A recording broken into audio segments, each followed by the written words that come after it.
Most developers freeze up when asked how to find their Linux machine's IP address. Let's fix that. The most reliable modern command is addr, or its shorthand IP. Run it, and you'll see every network interface on your machine along with its assigned IP. Another clean option is hostname-I, which prints just your IP addresses directly, one per line, without any extra noise. You might also know ifconfig, the classic command. But here's the catch. Ifconfig is deprecated on modern Linux systems. It's been replaced by the ip command from iproot 2, which ships by default on nearly every distro. And on minimal installations, ifconfig isn't even present. You'd need to add the NetTools package manually. The raw output of addr can be noisy.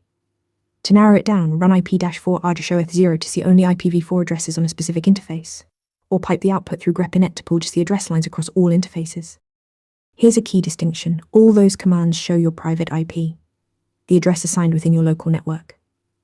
To find your public IP, the one the internet actually sees, use curl ifconfig.me. These two are almost never the same address. No addr for your local IP, curl ifconfig.me for your public one, and you'll answer this question with confidence. Follow for more Linux essentials. Want to nail questions like this in your next interview? Interview Mentor gives you hands-on practice with real questions. Every answer gets a grade with specific, personalized feedback. Track your progress across topics and difficulty levels.